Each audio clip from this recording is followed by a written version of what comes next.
Eu fui numa entrevista de emprego. E reprovei. Me aconselharam a confeccionar um currículo novo. Muito embora entregar currículo tenha algo de loteria. O investimento é barato, mas o retorno é somente a esperança. Ser simpático, inteligente, motivado, cheio de iniciativa e humilde está fora de moda. O mais importante é não fazer exigências. E eu continuei a reprovar. E sem saber do motivo. Eu ouvi de um especialista em números que, para passar numa entrevista de emprego, tem muito mais chance quem já passou numa entrevista de emprego. Me disse um especialista em filas de emprego que um desempregado tem muito mais chance de ser revistado pela polícia do que de passar na entrevista. Me confessou um vendedor de currículos que há anos as suas vendas crescem, porque, assim como nas igrejas, o seu negócio é muito mais lucrativo em tempos de crise. Não resta dúvida. Vender esperança é a profissão do futuro. Boa tarde, pessoal.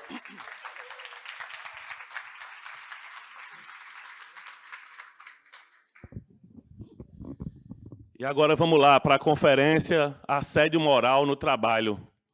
Vou chamar aqui, segundo o Neto me confessou,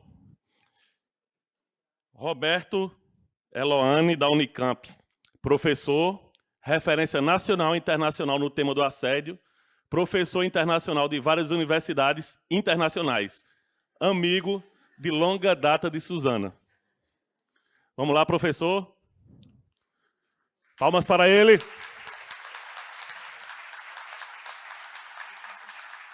E agora, Suzana Tolfo, professora aposentada do Departamento de Psicologia aqui da UFSC. É assim que diz, na intimidade? Isso. Tem, durante toda a sua vida, pesquisado sobre o assédio moral no trabalho. Amiga de Eloane e da Carol. Pois se chegue. Muito bem, professora. Do Neto também.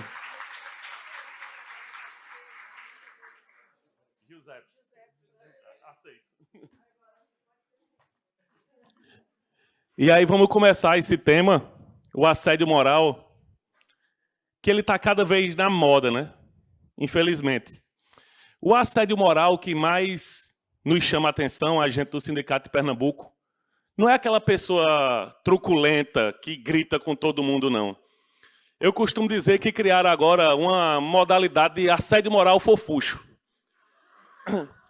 Ele acontece assim, ó. O seu expediente é até 6 da tarde. Da sexta-feira, 10h30 da noite, vem aquele seu chefe e faz: e aí, teu time perdeu, não foi? Olha, lembra de fazer aquele serviço, mas não é para agora não. É só para tu não esquecer. O peste entrou na mente do outro. O cara vai dizer: não, segunda-feira, quando eu acordar, logo cedo eu faço. Ele não vai fazer na segunda, não. Ele vai fazer no sábado. Porque ele vai dizer assim: eu já fico livre. Só que ele não está livre, ele está justamente o contrário do livre. Porque o outro, o safado, entrou na mente dele. Só que o outro também não tem culpa. Porque o outro também já é cobrado. E o outro adoece, só que a pessoa adoecida ela é generosa, né? Ela quer que os outros também adoeçam. E aí fica adoecido junto. E nessa lógica, depois que todo mundo adoece, aí você falha. Aí quando você falha, você é demitido. Porque você é substituível. Só que, no fim das contas, vai ficar todo mundo sendo substituído, todo mundo adoecendo e todo mundo perdendo. Então vai ter uma hora, professora e professor, que a gente vai ter que empatar esse jogo, né? Aí eu passo a palavra para vocês e vamos embora, debuiar o assédio. Boa tarde a todas e todos. Queria agradecer o convite, realmente é um grande privilégio, né? Um grande privilégio. Vou falar em primeiro lugar, ter tantas pessoas aqui interessadas nesse tema. Por outro lado, não é tão bom, né, Giuseppe? Eu digo, quem dera, numa sexta-feira, nós estivéssemos falando só de coisas agradáveis. E, de modo especial, é muito prazeroso, gratificante, emocionante estar aqui com essa pessoa, né, que é uma referência em todo o Brasil, na América Latina, em vários países, né, um profissional super reconhecido pela sua competência em relação a questões ligadas à assédio moral, aspectos jurídicos também, né, e uma atuação, seja em psicologia, seja ligada ao direito, mas de modo especial, em relação à preocupação com a saúde mental de trabalhadores e trabalhadoras, e, além disso, né, da sua militância, seja por meio da academia, seja por meio de todos os outros ambientes que ele convive. E, além disso, como foi bem dito pelo Giuseppe, é meu amigo, né? Então, que pessoa privilegiada que eu sou, né?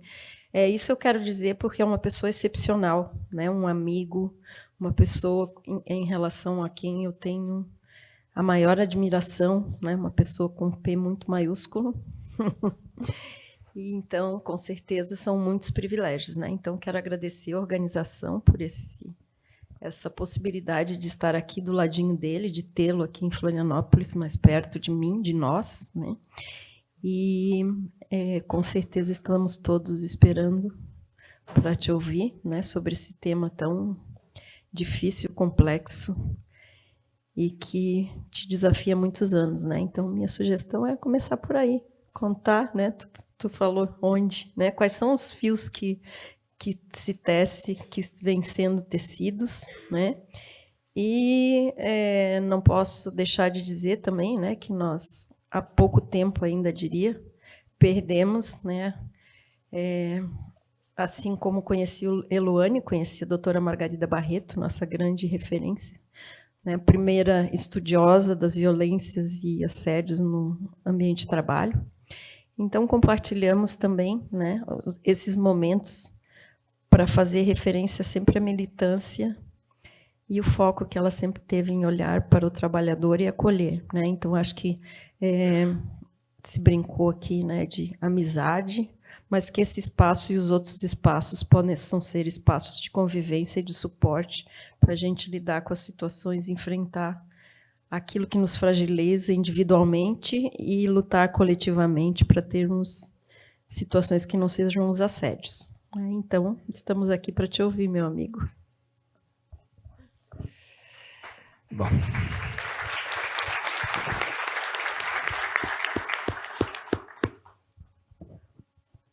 Obrigado. Estar ao lado da Suzana me emociona e lembrar Margarida me emociona ainda mais, porque eu acho que a gente não estaria aqui, nenhum de nós, pelo menos nessa conversa, se a Margarida não tivesse dado o primeiro passo, né? E eu digo que ela deu o primeiro passo, o segundo passo, o terceiro passo, e foi um fio. A vida dela foi um fio, eu vou explicar o porquê, né? Eu quero começar agradecendo o convite da Thaís, de toda a organização, da Beth, da Suzana, da Federal de São Carlos, de Santa Catarina. Estou vendo gente da Federal de São Carlos lá no fundão, inclusive. O mundo é pequeno, né? Então, muita gente querida, muita gente comprometida, para um projeto que tem que ser coletivo, né? Ele tem que ser coletivo, senão não vai dar em nada.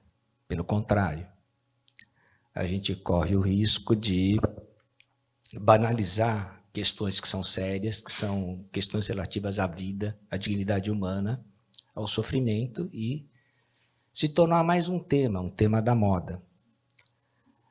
É tudo que a Margarida não queria, é tudo que a gente não quer, nem Suzana, nem eu, né? A Margarida, para quem não conhece, eu vou mudar toda, porque isso não é assédio que fizeram comigo. Eu sei que era uma forma muito carinhosa, mas eu estava esperando algo totalmente diferente, uma mesa, um texto. Eu tenho todo um texto aqui, mas vou mudar tudo. Vou mudar, talvez seja mais espontâneo, né? Então, eu vou esquecer o texto que estava lá, já nem trouxe, eu vou esquecer e vou falar mais com o coração do que com a razão, tá? Então, me perdoem qualquer deslize. Só para vocês conhecerem quem foi a Margarida, tem uma foto. Dá licença, vamos mudar tudo. Por aqui, tá. Então, esse é a Margarida. Né? Margarida Barreto.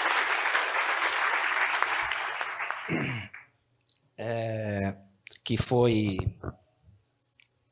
minha amiga durante 30 anos e amiga, irmã, né? E, além disso, parceira de pesquisas, né? Suzana conheceu também, gostava muito da Suzana, ela gostava muito de Suzana. Parceira de pesquisas durante 25 anos. Eu vou contar a história da Margarida, vou mudar um pouco a coisa. Vou mudar um pouco a coisa. A Margarida foi um exemplo de persistência, eu diria, né? Sempre que eu falo Margarida, eu penso na questão do caráter. Depois eu até vou explicar mais por que a questão do caráter, né? Mas ela foi um exemplo de persistência.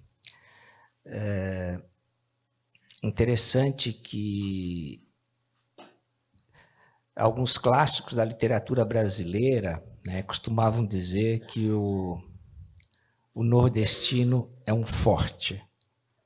Margarida era baiana e era muito forte. Ela detestava, como eu detesto o termo resiliência, porque eu acho que é utilizado de uma maneira totalmente fora do contexto, né?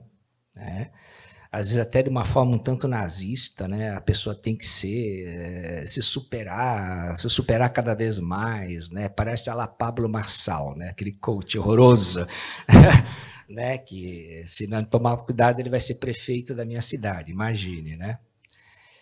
Mas ela foi muito resiliente, né? Ela nasceu em Salvador, um município bem próximo a Salvador. Quando pequena, ela observou que ela não tinha muita saída. Se ela quisesse, enfim, sair daquela situação concreta, ela teria que migrar, acompanhar a mãe, né? Dona Eudóxia, né? E ela veio, então, fazer medicina em Salvador. Foi para a medicina em Salvador. Mas até lá teve uma longa trajetória, né? Foi uma trajetória muito grande mesmo, porque era uma família pouco abonada, né? Então, ela, por exemplo, depois de ganhar uma bolsa cedida pelos diretores da escola na qual ela estudava, ela conseguiu ir para uma escola melhor e a condição concreta dela, familiar, não havia melhorado. Então, ela tinha que estudar, olha que coisa, embaixo de um poste.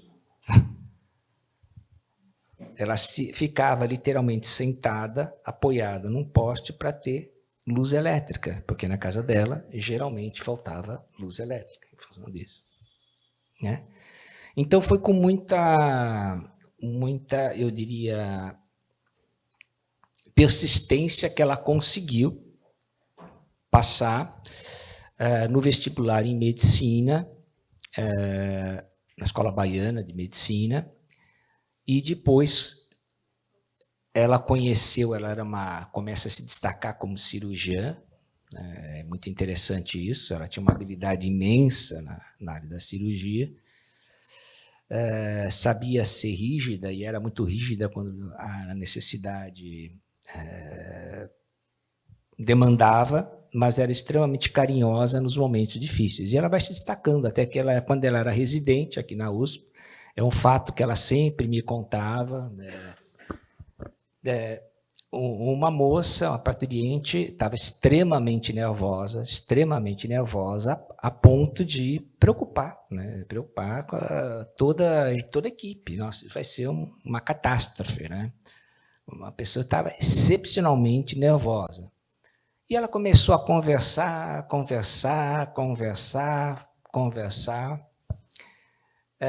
Foi passando a mão na cabeça da moça, e o parto foi um sucesso. Não precisou nada mais do que isso, né? Daí ela começou a ficar famosa. Inclusive, os enfermeiros e as enfermeiras começavam a disputar, queriam trabalhar com ela, não é? Porque, afinal de contas, trabalhar com aquela baiana significava aprender muito e se destacar na equipe. Olha que coisa doida. E é um fato que marcou muito a vida dela e até marcou a mim, que eu pensei muito em algo que ela havia me contado várias vezes, a gente conversava muito, né, óbvio. Quando ela estava começando a atender, né, ela estava começando a atender de fato como médica, e ela sentiu talvez pela primeira vez na pele o preconceito, bem preconceito. E até uma forma que poderia ser, se ela não soubesse driblar, uma humilhação. Era uma esposa de um político, de Salvador, né, de uma família que predominou por muitos e muitos anos. Né? Não preciso falar qual é, né? Tem aeroporto, aquela coisa toda, né? E ela estava atendendo aquela senhora, né? Como atendia qualquer pessoa. As consultas dela duravam 2 horas, 1h30. Tanto que às vezes a gente marcava, eu não ia até a casa dela para a gente começar a trabalhar, ou ela a minha. A gente marcava no consultório, que como eu não sabia quando que a gente ia começar a escrever, seja lá um artigo, seja mexer no site, eu já tinha até um computador lá, né? Ela deixava para mim no consultório, ela ficava lá e eu ficava trabalhando. Bom, daí quando saía, a gente ia comer alguma coisa e continuava. Mas ela estava atendendo agora no hospital, né? Essa senhora que veio especialmente para fazer uma consulta, né, em São Paulo, né? E a senhora começou a destilar uma série de preconceitos, dentre os quais que ela estava em São Paulo, porque no Nordeste não havia bons médicos. Daí ela perguntou, mas a senhora é da onde? Eu sou de Salvador. E a Margarida falou, puxa vida, que coisa, a senhora é de Salvador. E não tem realmente um bom corpo médico? Não tem. Eu pego o avião e venho e virei quantas vezes necessário, a minha saúde é mais importante. Bom, fez todo um discurso. Ela falou, deixou a mulher falar, numa boa, e depois falou, veja bem, minha senhora, que coisa interessante, né? A senhora veio, pegou um avião, gastou uma passagem, embora, claro, para a senhora isso não é nada, como a senhora bem falou, veio se consultar aqui, no HC, ela está fazendo residência no HC da USP, no HC da Universidade de São Paulo, e a senhora cai justamente comigo, que sou nascida e formada em Salvador, Bahia. E daí, o Franz Miller, que foi um professor que foi referência para ela, um alemão muito especial, toda uma história aí, né? Dá uma imensa gargalhada, porque percebe que, naquela baixinha, tinha colocado aquela mulher na linha. Em verdade, ela deu uma lição de moral, né? Olha o absurdo, o ridículo, né? Você vir aqui e agora está sendo consultada por uma médica que é baiana e que se orgulha disso. Bom, esse foi um marco e ela me contou que foi pela primeira vez ela sentiu essa questão, né? A gente fala como falamos de Suzanne, discriminação. Eu acho que pela primeira vez, né, a Margarida viu bem o que significa discriminar alguém e o que é preconceito, né? Você não conhece e acha que conhece e coloca uma série de inverdades na figura da pessoa. Pois bem, foi uma longa trajetória, né? Ela se formou, ela era ligada a um grupo político, teve que sair do Brasil, isso à época da repressão, da ditadura, foi para a União Soviética, de lá foi para Angola, levou a filha, inclusive, que tinha, e talvez pela militância dela, extremamente aguerrida, ela disse que foi provavelmente os dias mais felizes da vida dela, porque pôde ter essa convivência mais próxima com a filha, não é? Quando ela estava lá, ela sentiu, teve uma premonição, poderíamos dizer isso, uma percepção, e que a mãe dela não estava bem. E daí ela volta para o Brasil, pede licença, volta para o Brasil, diz que tem que vir para cá, e a percepção dela estava correta, né? Essa premonição, de fato, né? A mãe dela estava à beira da morte. Bom, logo depois faleceu.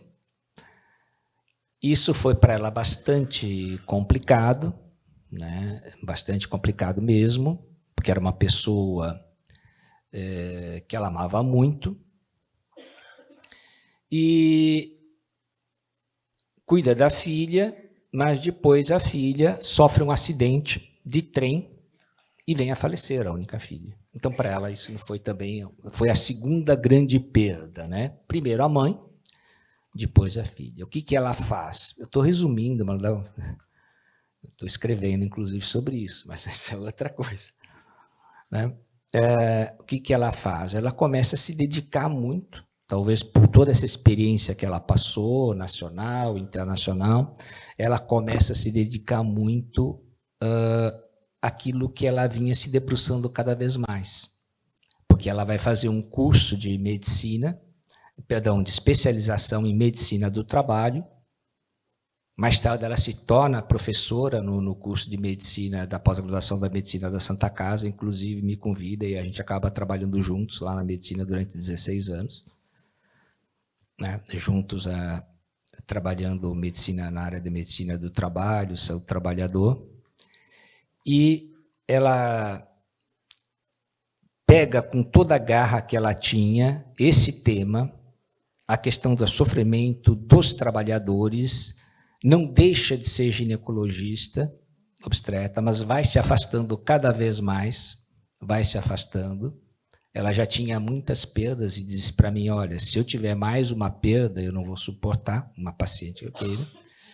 E começa a pesquisar aquilo com que ela trabalhava no Sindicato dos Químicos. Né? Ela ficou aproximadamente 20 anos no Sindicato dos Químicos, escutando, ouvindo trabalhadores.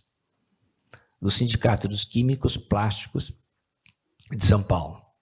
Né? E farmacêuticos, químicos, plásticos e farmacêuticos, que é um sindicato enorme em São Paulo. Ela sempre muito atenta à escuta, ela entrevistas que eu poderia dizer mais sistemáticas, com um olhar não só clínico, mas dedicado mesmo à escuta da história do sujeito. São quase 2.000 pessoas, só para vocês terem uma ideia, né? E ela observa que havia algo em comum nessas falas, né? Havia algo que, para mais ou para menos, era um denominador comum, a questão da humilhação. A questão da humilhação no trabalho, a questão dos constrangimentos, o medo de perder o emprego, o medo de não dar certo e o medo de adoecer.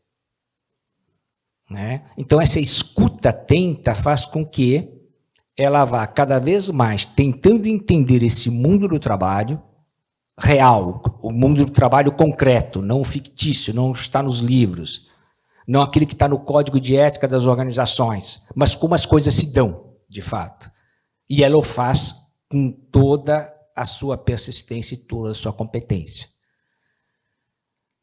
Assim, aconselham que ela fizesse um mestrado, ela vai fazer um mestrado na PUC de São Paulo, em Psicologia Social, né? defende uma tese cujo título é Uma Jornada de Humilhações. A partir daí, eu me lembro que eu acabo conhecendo a Margarida, né? Um pouquinho. Eu acabo conhecendo a Margarida num congresso, foi o primeiro congresso Trabalho, Saúde e Gênero, que foi lá no Rio de Janeiro. Eu conheci ela da PUC, mas daí a gente senta para conversar, aquela coisa toda, enfim. E eu brinco que foi uma amizade à primeira vista. Tem o amor à primeira vista, né? Apesar que o radical é o mesmo, amizade, amor. A gente pode, né? Eu acho que a gente tem, quando a gente é amigo de uma pessoa, a gente tem amor pela pessoa mesmo, né? E foi uma coisa muito empática mesmo. Eu me lembro exatamente que eu tinha chegado atrasado, né? O voo tinha dado um problema, tal. Quem estava, inclusive, coordenando esse seminário era a Eleonora Minicucci de Oliveira, que depois, no governo Lula, uma querida também, acaba sendo ministra das mulheres. Ela estava lá, e o pessoal já estava todo meio atarantado. Daí ela sai, vem para próximo de mim, começa a conversar, se desloca, sai do lugar, estava ao lado da Leonora, tal, me insere no negócio e olha, você vai participar de uma mesa que tem um hindu. Bom, eu me lembro que foi até engraçado, porque era aquele inglês que você não entende uma palavra, mas inglês que você não entende, mas foi muito interessante, que nós brincamos muito, né? Brincamos muito com a situação. E daí começa uma amizade, e em 98 a gente já estava na Santa Casa. Eu me lembro que nós estávamos numa aula, que era uma disciplina Trabalho, Saúde e Gênero. Essa é uma segunda disciplina que nós tínhamos dado. Era uma disciplina nova, que a gente estava novamente compartilhando, né, essa disciplina, e duas alunas, duas médicas, era um curso específico para médicos, né? Geralmente uma turma de 25, às vezes tinha mais, um pouco mais, geralmente era 25 alunos, eles não permitiam muito mais do que isso. E duas médicas começam a chorar, literalmente chorar. Eu me lembro que eu fiquei até meio assustado. A Margarida estava mais ou menos aqui, eu estava aqui, né? Era uma mesa só, não tinha um sofá para ser mais confortável, né? Eu fiquei assustado e falei, gente, e eu estava falando, inclusive.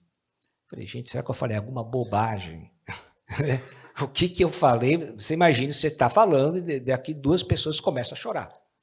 O que está acontecendo, né? Você fica constrangido, não sabe nem o que fazer. Bom, graças a Deus, estava acabando, o horário já estava mais ou menos na coisa, e bom, a gente discretamente, né, fomos conversar com as pessoas, né? Vocês se lembraram de alguma coisa? Eu falei mesmo, direto. Será que eu falei alguma coisa que ofendeu, que magoou? O que foi? Daí as duas, não, fizeram esse cabelo, não. E daí uma falou, não, pelo contrário, a gente gostaria de agradecer a vocês terem a coragem de tratar aqui numa faculdade de medicina, né? Geralmente os médicos são muito conservadores, a verdade é essa, é uma questão de formação.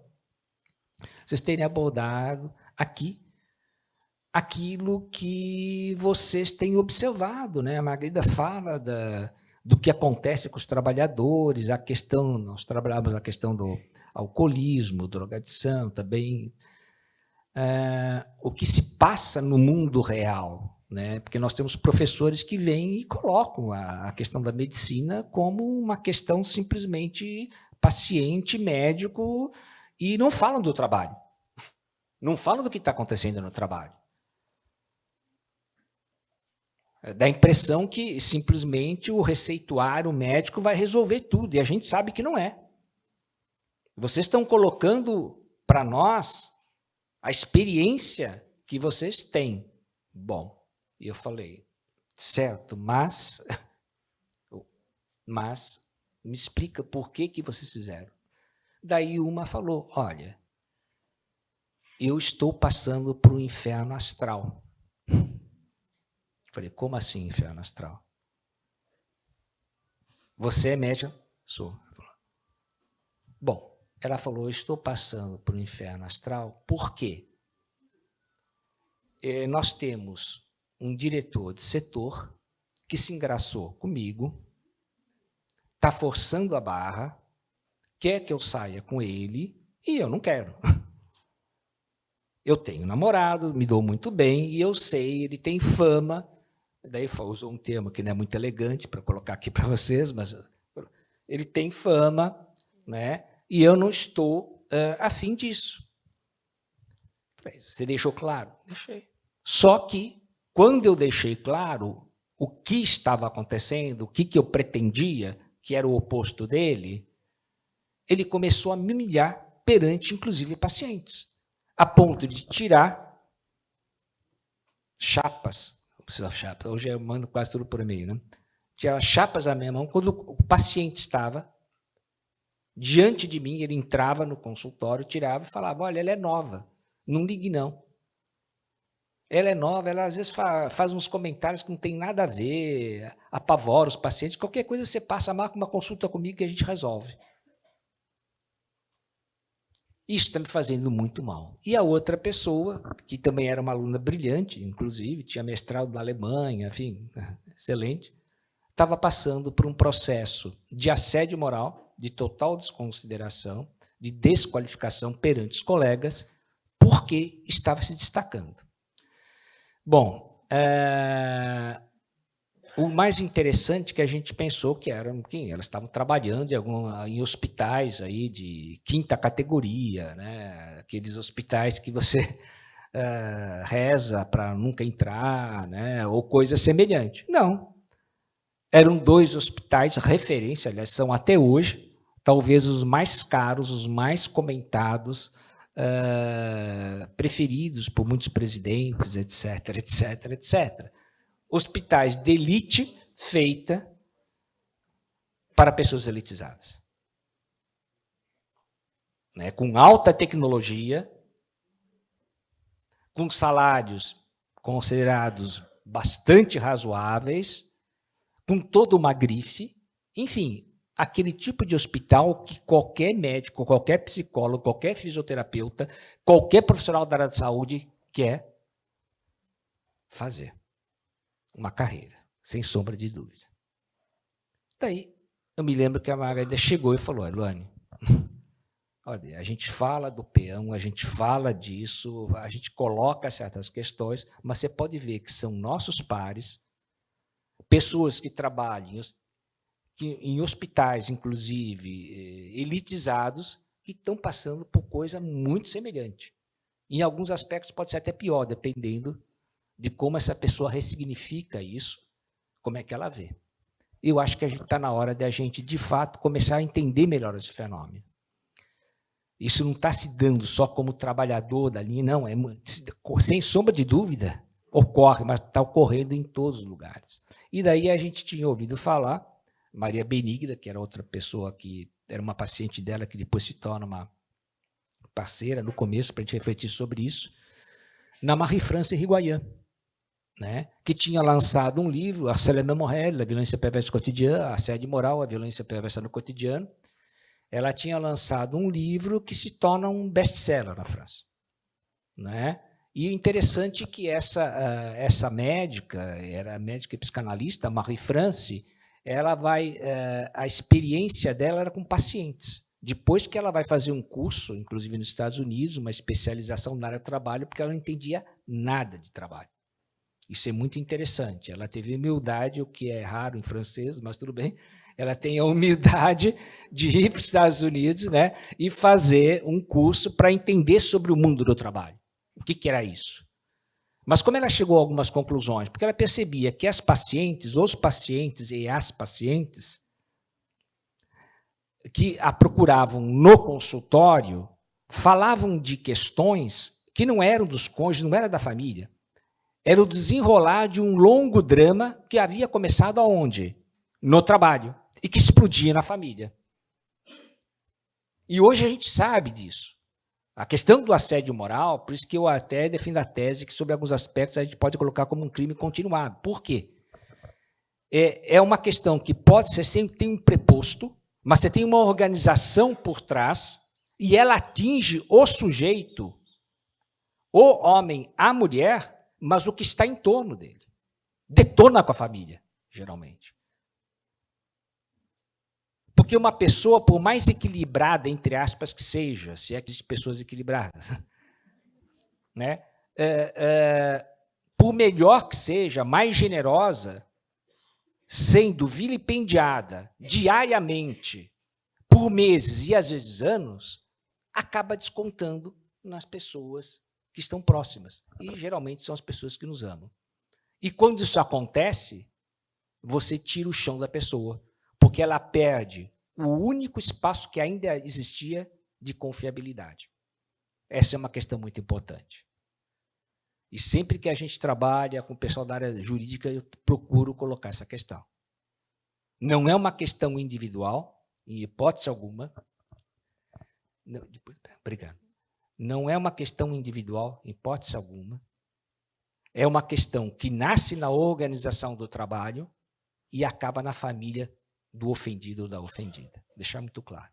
Bom, Margarida, daí, fizemos contato com a Marie-France. Ela veio para o Brasil.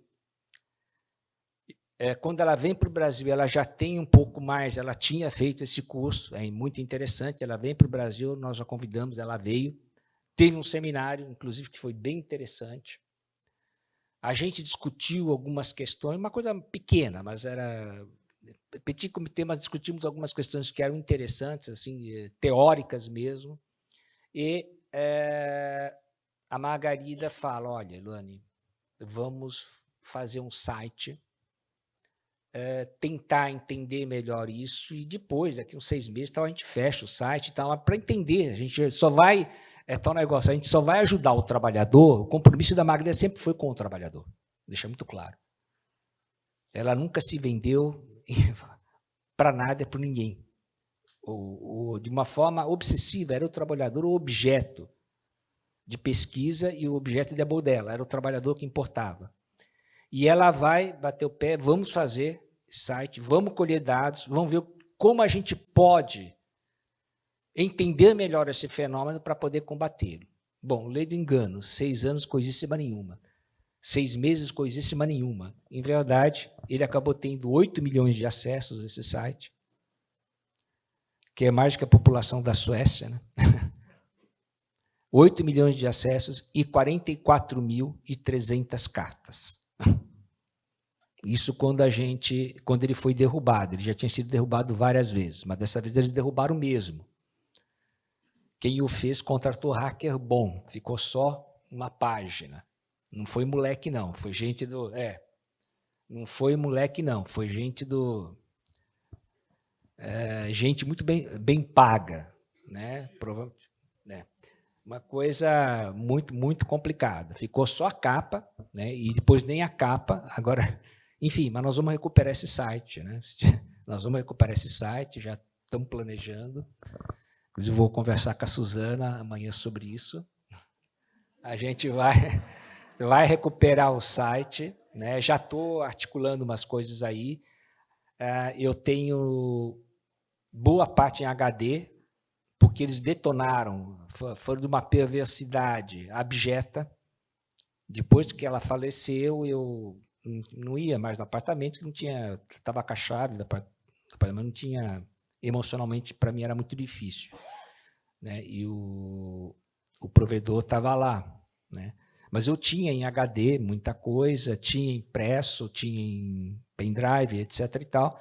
Então, muita coisa, né? Muita coisa foi salva, vai ser mais ainda salva, né?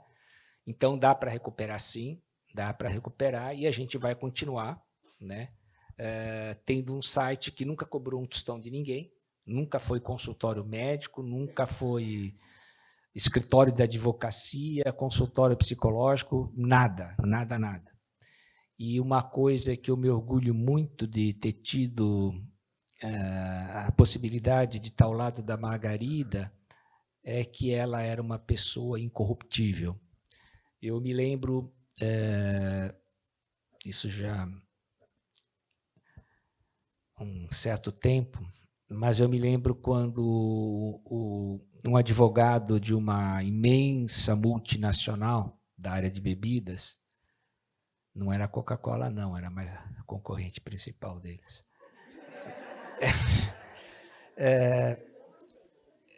ligou para ela e disse, não te contei isso? Não? Você não sabe o que você perdeu. E disse, doutora, não sei o quê, eles tem uma lábia, né? Como todo cafajeste é muito bom em lábia, né? Doutora, nós vamos acompanhando a carreira da senhora, do seu parceiro, não sei o quê, aquela coisa tal, e eu sei que vocês, acadêmicos, precisam de dinheiro para congressos, etc. e tal, trazer convidados, tal, e nem sempre vocês conseguem isso. A Thaís está aí? Tá aí. Tá vendo? É uma desgraça, a gente não consegue. Tal, aquela coisa toda, né? Vocês não conseguem isso, aquilo, papá, papá. E a gente pode financiar qualquer congresso que vocês quiserem, nacional, internacional, de qualquer tamanho, e deixar bem claro, tá? Vocês não precisam apresentar nenhuma nota. Vocês só dizem quanto. Bom, não precisa ser inteligente, né, para perceber qual é que era a jogada. A gente só pede que vocês manerem com alguns exemplos. Quer dizer, eles. Assim foi o termo. Vocês manerem, foi o termo, com alguns exemplos que vocês costumam dar. De resto, não precisa apresentar nota alguma, dizem quanto, e nós faremos a transferência em qualquer conta que vocês quiserem, aqui ou no exterior. Bom, acho que mais explícito do que isso, né, é impossível. E ela falou, não posso falar também, porque não deixa de ser uma reunião aqui formal, ela mandou o sujeito para aquele lugar, né, aquele jeito que você conhecia a Margarida, direta, né, aquela coisa toda, daí ligou um outro, devia ser um estagiário dessa vez, o estagiário só entra em roubada, né? Ligou um outro e perguntou se ela poderia, se ela tinha pensado no assunto e se o parceiro de pesquisa, no caso, eu aqui, né, não gostaria de fazer nas mesmas condições. Ela falou, olha, eu posso te dar o telefone e e-mail sem problema nenhum, mas o que você vai receber é o que o seu colega de trabalho recebeu. Falou um xingo. Desligou, acabou. Eu acho que poucas pessoas fazem isso de uma forma tão convicta, de uma forma tão direta e de uma maneira, ao mesmo tempo, tão compromissada com aquilo que ela acreditava. E ela fez, e não foi uma vez só. Ela nunca desistiu. A gente teve os computadores detonados várias vezes. Eu conheço todas as marcas. Você pode me pedir qual bom computador que é. Detonaram várias vezes os computadores, ela não desistia. Ela foi ameaçada várias vezes, coisas muito pesadas, ela não desistia e continuou batalhando, até que, depois de centenas de palestras, centenas mesmo, não sei quantos artigos, livros que ela fez, que ela produziu, ela teve que se curvar na pandemia a uma doença que ela havia adquirido, mas que estava reagindo muitíssimo bem, e veio a falecer vítima de Covid. Né?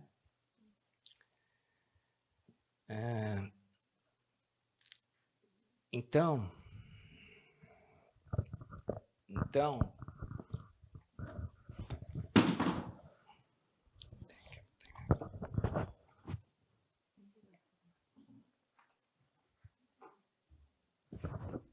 Então, o maior problema, talvez que o problema virtude, né, que a Margarida teve, foi ter sido incorruptível, né? Ter sido uma pessoa extremamente compromissada com as questões que são centrais na vida das pessoas. A dignidade, a humildade e o conhecimento voltado para quem trabalha.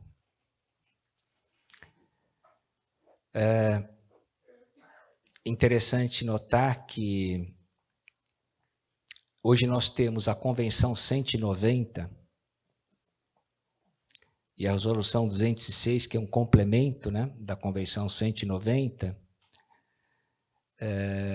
Nós temos mais de 170 países que são signatários, né, da OIT, mas não da Convenção 190. Da Convenção 190 temos algumas dezenas apenas. É claro que o governo passado não ia assinar uma convenção a respeito de assédio moral, assédio sexual, questões de gênero, seria uma contradição, né? Mas o governo atual se comprometeu a assinar. Mas algumas questões que estão na Convenção 190 já haviam sido pensadas, inclusive por ela. A Convenção 190, ela prega que a questão do assédio moral não é uma questão apenas da área da saúde, é uma questão, isso é muito interessante, é uma questão dos direitos humanos. Ela explicita isso. Mais do que isso, no primeiro Fórum Mundial, no Fórum Social Mundial, em Porto Alegre, no primeiro, nós estávamos lá, eu me lembro que nós fizemos uma mesa, ela me chamou de lado e falou, Elane, eu acho que está na hora de a gente deixar de pensar a questão do assédio moral só pelo viés médico-psicológico e trazer a questão do assédio moral para os direitos humanos. Está lá registrado. Nós tínhamos 211 representações no fórum. Está lá gravado, quando ela fala, vamos trazer. E nós montamos uma mesa, o mérito foi dela, a ideia foi dela, uma mesa que nós montamos, improvisamos e fomos discutir com representantes de várias nações a questão do assédio moral, mas trazendo para os direitos. É uma questão médica? É uma questão do âmbito da psicologia? É uma questão do âmbito da sociologia, das ciências sociais? Mas é uma questão dos direitos humanos. Então, ela trouxe isso, ela introduziu esse conceito, e hoje é um conceito que está mais do que consagrado na legislação brasileira, inclusive. Se a gente pegar todos os tribunais, inclusive o daqui de Santa Catarina, eles veem a questão do assédio não como uma questão no âmbito civil apenas. O conceito de dano moral, eles veem a questão do assédio como uma questão da legislação do trabalho, o dano moral como uma questão do direito civil, mas como um direito fundamental, qual seja, de manter a dignidade, que está sendo violentado. Então, isso faz um giro, em termos jurídicos, gigantesco. Ele não fica focalizado apenas numa área e na questão da indenização. Você não está indenizando apenas a doença. Você está condenando aquele que atingiu a dignidade humana, que é um direito fundamental previsto nos primeiros artigos da Constituição, sendo mais preciso o 5º. E a condenação deve ser feita por quem propiciou, sabendo que, muitas vezes, o assédio tem um preposto, mas tem toda uma organização que incentiva, inclusive, que isso seja feito. Isso é um giro epistemológico violentíssimo, e foi construída toda uma jurisprudência no Brasil. Tanto que hoje o Brasil, não sou eu que estou falando, são os nossos colegas latino-americanos, a Suzana sabe disso, é um dos países que mais se destaca nessa área. E isso se deveu a Margarida Barreto. Caso contrário, talvez nós estivéssemos vendo a questão do assédio como uma questão do Eluane para a Suzana, da Suzana, do Eluane, da Thaís, enfim, uma questão puramente individual. Sem observar que as organizações hoje são regidas por metas. E quanto mais você atinge a meta, maior é a meta. A gente sabe disso. Mas o mundo, a morfologia do trabalho se modificou de uma forma brutal. Não adianta falar neoliberalismo, vamos traduzir isso. Vamos traduzir para as pessoas entenderem. O modelo de gestão é completamente diferente. Quando no artigo 3º da Convenção 190 fica absolutamente claro que não são apenas os trabalhadores com carteira registrada, sejam servidores públicos ou da iniciativa privada, que são titulares deste direito, o direito de não ser assediado, a OIT, que conversa, dialoga com pesquisadores do mundo todo, sabia muito bem o que está fazendo. Porque no mundo atual nós temos empresas, aqui deve ter representantes sindicais que sabem o que eu estou falando, que tem mais estagiários, mais terceirizados do que servidores. Estou mentindo? É fato. A própria universidade, hoje em dia. Eu sou professor na Unicamp. O número, quando eu entrei na Unicamp, o número era X de terceirizados. Hoje, você pega esse X e multiplica por 4. Esse é um fato. A própria justiça. Você vê num fórum, hoje em dia, o número de terceirizados é brutal. O número de estagiários é brutal. O cara é estagiário depois de 5 anos. Eu queria saber que diabo de estágio é esse. É o estágio ad eterno, usando um termo jurídico, né? Não acaba mais. A gente fala brincando porque é pesado, mas é verdade isso aí. Então, quando a Convenção 190 coloca que também serão sujeitos de direito, ou estagiário, ou terceirizado, os chamados stakeholders, aqueles que se relacionam, inclusive, sendo que, na atualidade, depois da mudança da legislação trabalhista, em 17, o que aconteceu? Você pode ter terceirizados até na finalidade e não no meio. Quer dizer, a própria atividade principal da organização pode ser terceirizada, você tinha que dar proteção para essas pessoas. Mais do que isso, não adianta a legislação, a CLT, deixar claro que o máximo que será permitido serão 8 horas de trabalho. Alguém trabalha só 8 horas aqui? Depois que inventaram celular, computador, é óbvio que não trabalha.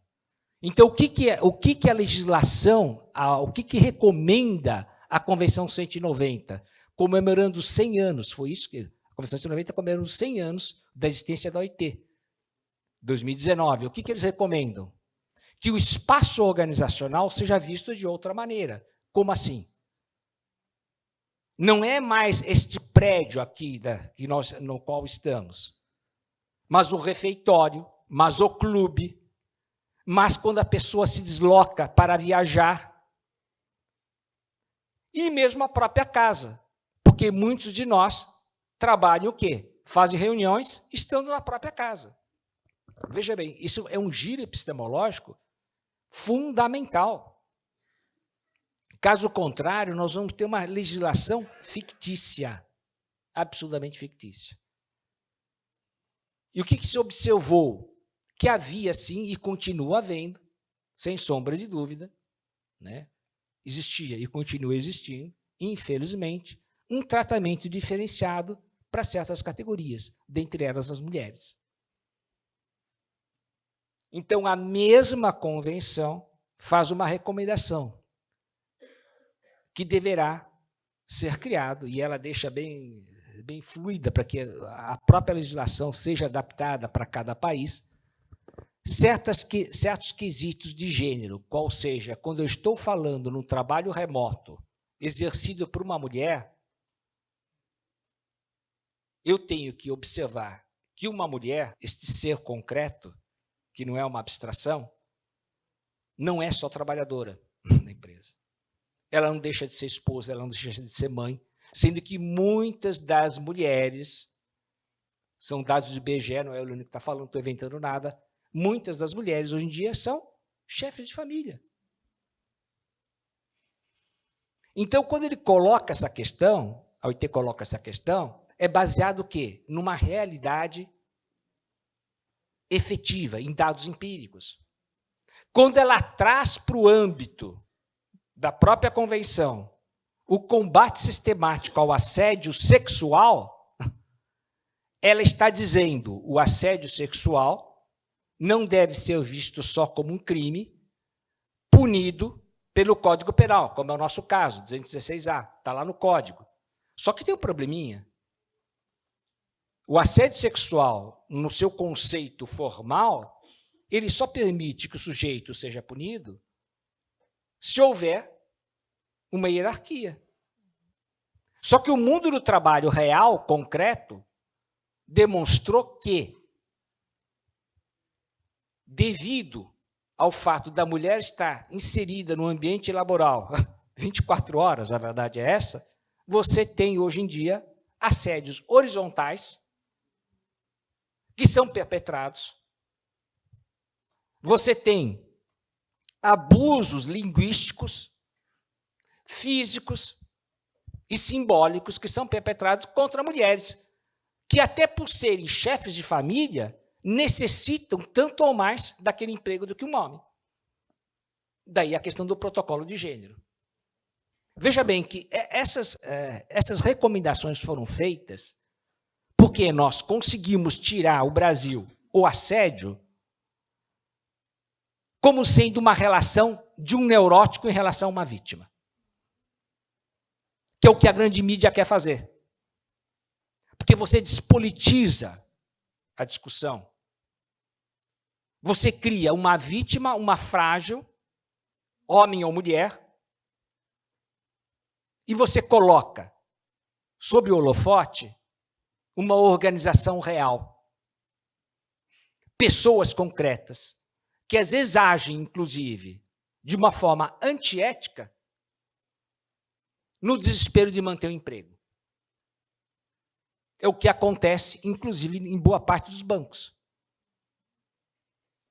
Nós sabemos, estamos cansados de saber, que os bancos continuam com o mesmo sistema de avaliação, continuam com o mesmo modelo organizacional de há 20 anos atrás. Todos nós sabemos. O que mudou? O gerente. Quando a coisa pega pesado, o Ministério Público, eles mudam o gerente e colocam outro infeliz no lugar dele. A verdade é essa. Isso não resolve o problema. E daí não adianta fazer código de ética, não adianta ter comissão de ética, não adianta ter ouvidoria. Ouvidoria sem autonomia não é ouvidoria, gente. É denuncismo. Ninguém é besta de na ouvidoria que não tem autonomia. Então, essas questões simples, Margarida tinha pensado. E elas foram sendo aperfeiçoadas.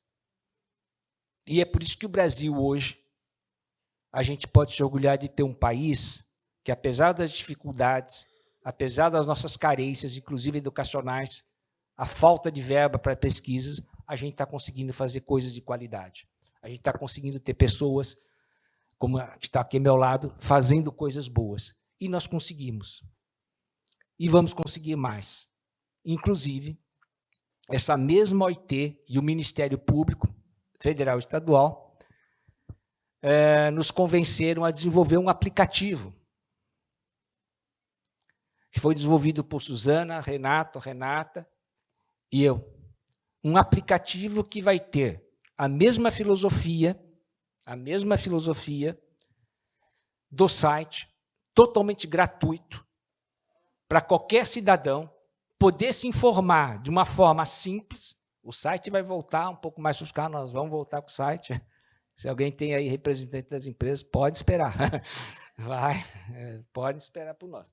A gente vai voltar com o site, mas esse aplicativo, ele é um aplicativo voltado para os trabalhadores, para que as pessoas saibam o que é assédio moral, o que é assédio sexual, o que é discriminação, o que é uma prática racista, o que é uma injúria racial, para que as pessoas possam se defender, para terem sua dignidade respeitada.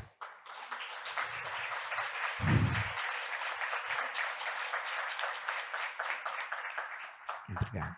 Eu vou só mostrar a carinha do aplicativo, tá? Ele... ela não viu, tá vendo? Eu vou mostrar a carinha do aplicativo, é como toda boa criança, ele ainda está novinho e tal, mas ele vai...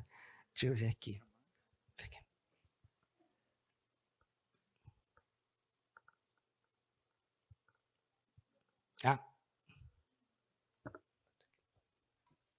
Por exemplo,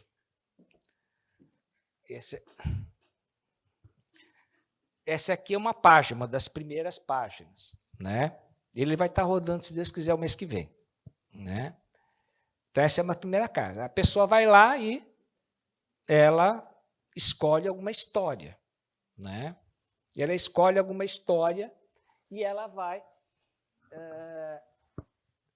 mediante essa escolha, claro, quando ele vai escolher geralmente a pessoa escolhe uma história que tem a ver com o que ela está passando, né? Possivelmente, né? Ou por curiosidade, seja lá o que for. E daí vai.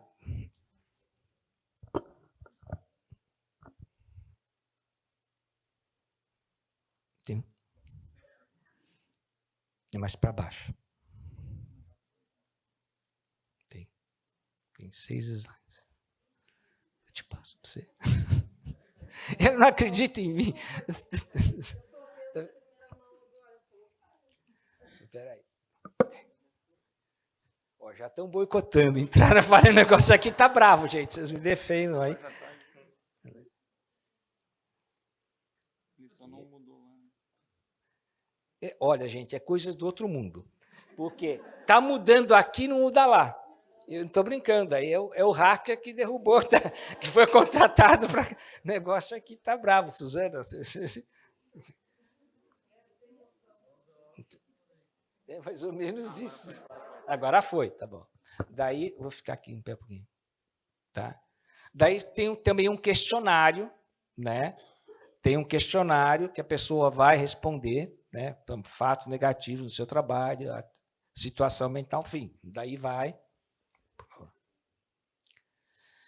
A questão da cartilha, né? Tem a Suzana, que também fizemos juntos, Suzana, essa cartilha, uma cartilha livre, também totalmente gratuita, tá? Totalmente gratuita. Então, a pessoa tem a possibilidade de, depois, ela querendo acessar um tema e entender mais profundamente a questão do assédio sexual. Tudo bem, ela vai lá, o que de fato é assédio sexual? Como se configura? E aí vai, né?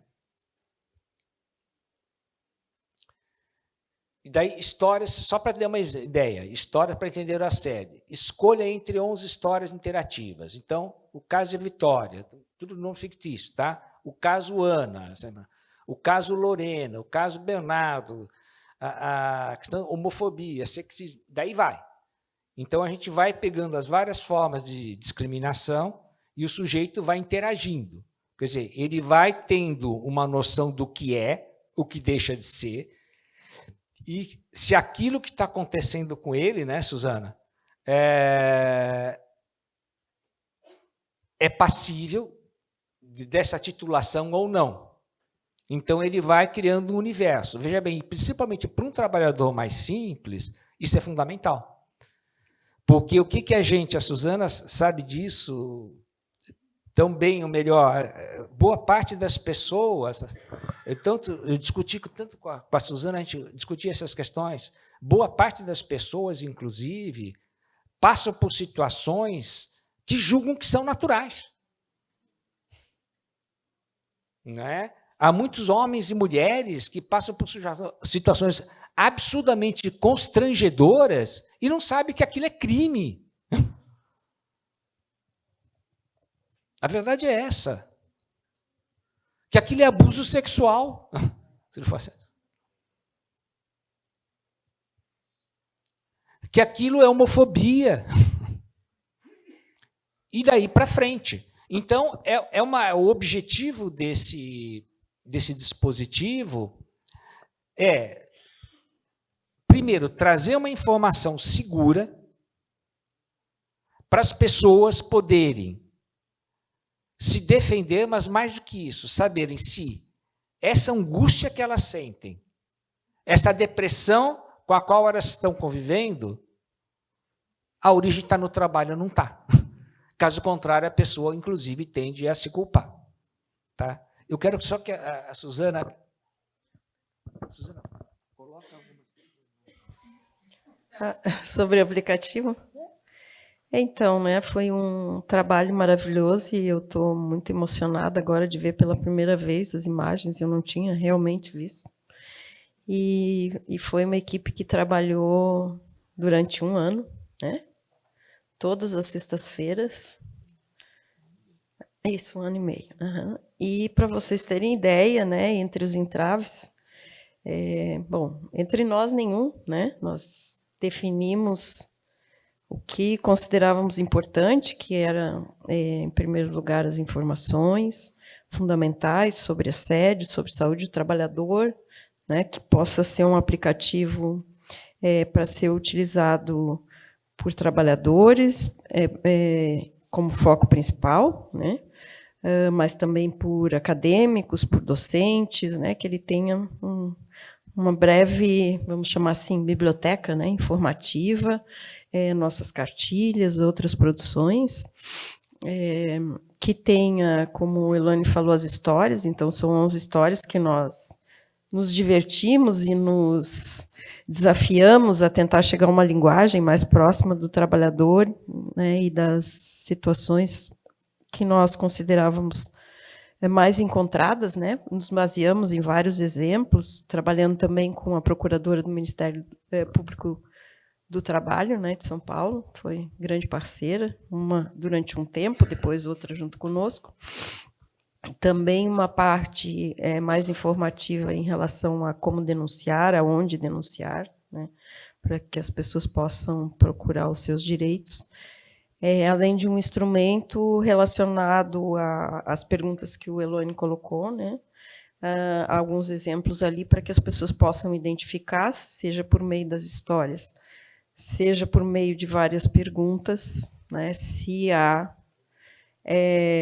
um conjunto, né, de ditos comportamentos negativos, por meio de discriminações, violências e assédios no trabalho, assim como um instrumento de rastreio, né. Então, nós consideramos que essa, até agora, né, nossa contribuição mais esperada, né, além de já termos algumas outras que nos desafiaram para a produção, mas que a gente possa articular cada vez mais, né, aquilo que foi um pouco da discussão hoje lá na oficina 3, que é a aproximação, né, entre aquilo que está acontecendo lá na base com os trabalhadores, aquilo que o sindicato está trabalhando, né, ou buscando trabalhar com os coletivos, né, e aquilo que a academia pode gerar conhecimento e que pode funcionar, não, né, nesse papel de vamos produzir os artigos, nessa lógica que o professor Elane, né,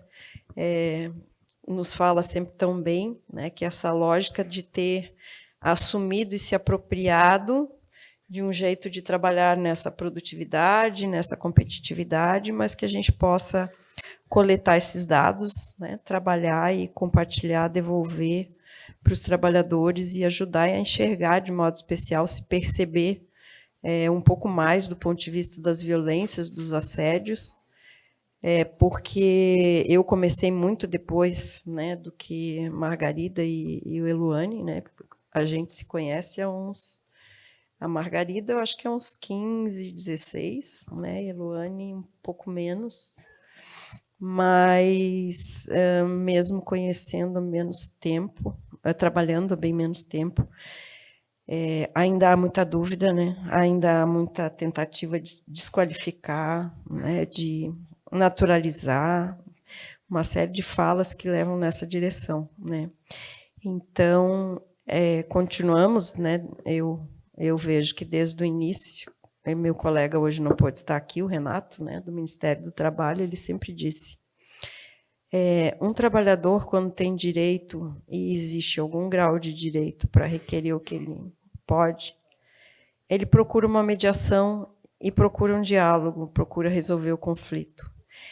E alguém que passou pelo assédio não traz isso, porque ele está tão fragilizado. Ele está fragilizado de uma forma que a gente não tem ideia, né? E isso faz com que a grande maioria diga que tudo que ele quer é sair daquela situação, de qualquer jeito, né? Então, a gente atendeu com grupos aqui em torno de, acho que, 8 ou 9 anos, né? Nós tivemos um projeto aqui no Departamento de Psicologia, né? Já compartilhamos bastante com Eluane, com Margarida, no que nós ouvimos. E nós ouvimos pessoas que fazia 7 anos que tinham passado pela situação de assédio. E as manifestações psicossomáticas não passavam.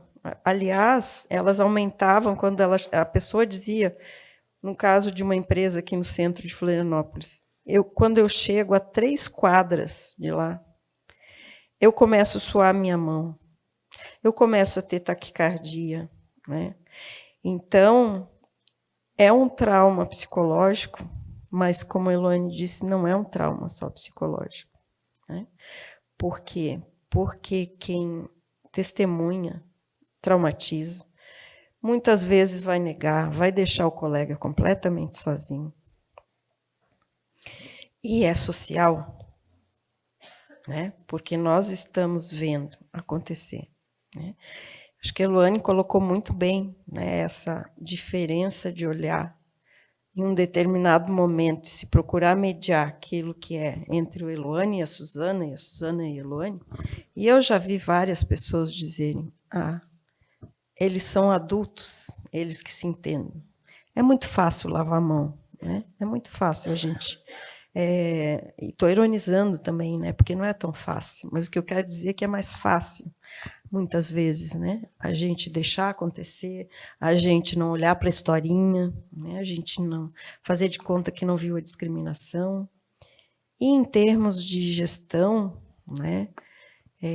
Considerando, se a gente quiser falar um pouco mais acadêmico, né? O nível individual, o trauma individual, o que acontece em termos de equipes, né? Não tem como não pensar o quanto isso nos coloca por um fio. À medida em que nós vamos perdendo a nossa capacidade coletiva, né? A partir do momento que nós vamos ficando lá, um termo da Forestier que já é um livro antigo, mas que eu acho que é perfeito, nós vamos ficando donos falidos do nosso próprio destino, né? Muito solitários.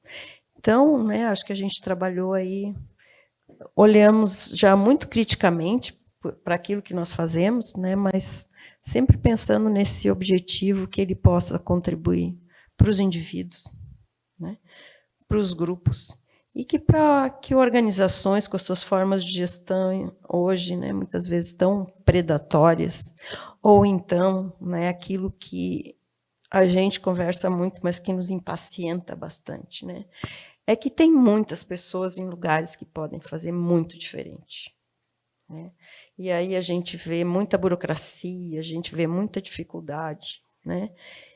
Até esse próprio aplicativo, né? Porque nós trabalhamos nele na pandemia. E nós começamos no ano de 2020, certo? Trabalhamos até 2021. E vocês sabem por que nós não lançamos até hoje?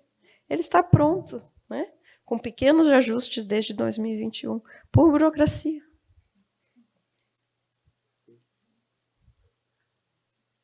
Né? É inacreditável, mas é verdade. Então, eu estou me empolgando a falar demais, e a fala do Eluane, né? Mas achei que ele queria respirar um pouquinho. É isso, né? Se cada um, né, cada uma não fizer a sua parte, não se comprometer, muitos aplicativos outros ficarão pelo caminho, né? é um desafio cotidiano, né? E aí, quando a gente vê um evento como esse, né, com toda essa potência, essa discussão, essa organização, os temas, né, não tem como não pensar na fundamental que é essa potência do coletivo. Volta para...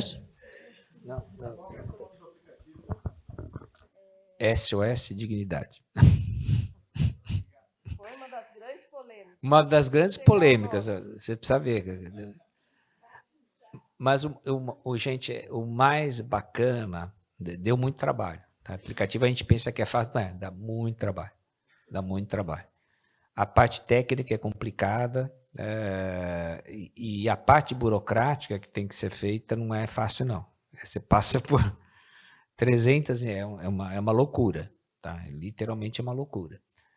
Agora, a gente ficou, inclusive o nome, tinha outros nomes, mas depois a gente ficou com SOS, porque é isso, né? Aquilo que eu falei, é tentar resgatar a dignidade das pessoas. Esse é o objetivo. A gente, eu posso falar com segurança, e a Suzana com certeza também, muito, que a experiência nos permite dizer que, geralmente, uma pessoa que passou por um processo de assédio moral, ela não quer indenização. Ela quer resgatar a dignidade dela. Exato. Exatamente. É isso que ela quer. E, às vezes, é por isso que ela insiste em ficar naquele emprego, e as pessoas não entendem. Não, mas é louca, o que é isso? Nossa, passou por tudo isso, cai fora. Não é tão simples. Não é tão simples. Um caso que a gente acompanhou lá atrás, muitos anos atrás, na verdade, a gente estava começando praticamente, Margarida, me lembro, era um rapaz que trabalhava numa montadora brasileira, montadora de carros. O rapaz era da área de marketing, tá? Tem uma longa história, mas eu vou colocar o que é principal. Ixi, meu Deus do céu, não é assédio, ele está mostrando que é 5 minutos, está convidando. É isso. Ele trabalhava numa montadora e depois ele começa a fazer sombra para o diretor de marketing dessa organização. Bom, ele de assistente da área, o rapaz era muito bom em comunicação, o cara era bom, era fera naquilo lá. Ele vai passar da área da comunicação para o almoxarifado. Ele deixa de ser assistente dessa área de marketing e comunicação e ele vai, e não é almoxarifado, ele ia organizar o almoxarifado, não. Ele ia carregar pacote no almoxarifado. Foi assim, literalmente. Sai daqui de um dia para a noite, vai ficar lá. Acabou. E daí o rapaz, a coisa vai indo, e ele tenta se matar. Bom, não morre. Olha a loucura. Tá, primeira vez.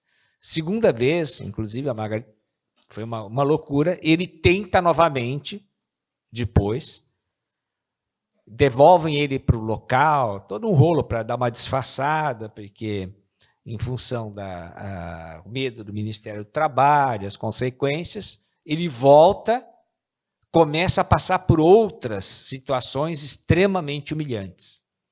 E o grupo adere, isso é muito comum, infelizmente. E é o que mais magoa, né? Geralmente eles falam, olha, quando a coisa vem de cima, mas quando é o seu par, né? É aquilo que a Marie-France vai admitir depois. Vai admitir, não, vocês brasileiros estavam certos. Quando é o seu par, é aquele confidente, aquela pessoa com a qual você ia almoçar, ia tomar café, enfim, tinha até uma relação de amizade. Isso fere duplamente, porque além de ser uma agressividade contínua, é uma traição, né? É aquela pessoa que compartilhava, inclusive, de segredos e agora está usando contra você e está te evitando. Você se sente um leproso, como alguns dizem. Bem, esse rapaz, então, volta e tenta se matar novamente. À medida que ele foi socorrido e não veio a óbito. Mas daí começava a perguntar o porquê. A gente conhecia um pouquinho a história dele. A coisa é a seguinte, esse rapaz, Começou na montadora como jovem aprendiz, imagine.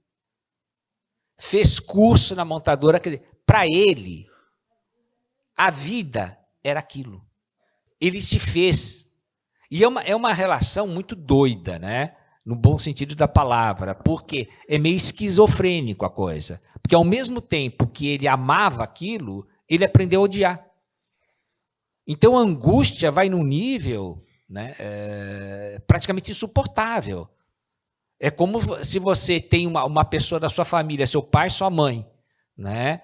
Uma pessoa que você tem um vínculo afetivo muito forte e depois, por alguma razão, essa pessoa te trai. Me desculpem a força da expressão, mas é o que acontece com algumas crianças que são violentadas por pessoas, por familiares. Isso pira com a cabeça delas. Não é a violência em si, não é isso. Né? Eu tinha um professor de psicopatologia, ele colocava essa coisa, é o que ela representa, da onde que ela vem. E é isso que esse rapaz ia. Então, aquilo se transformou insuportável. E as pessoas, bom, ele é talentoso, ele pode ir para a concorrente. Ele poderia ir para a empresa concorrente, é claro que poderia. Mas a empresa concorrente não é aquela na qual ele se fez. Essa é uma questão para a gente pensar. Né? Inclusive, quando a gente atende pessoas que passam por esse processo. Não é uma lógica aristotélica, uma lógica A igual a B, B igual a C, C igual a A. Não é muito mais complexo. E a gente vê essa questão no assédio.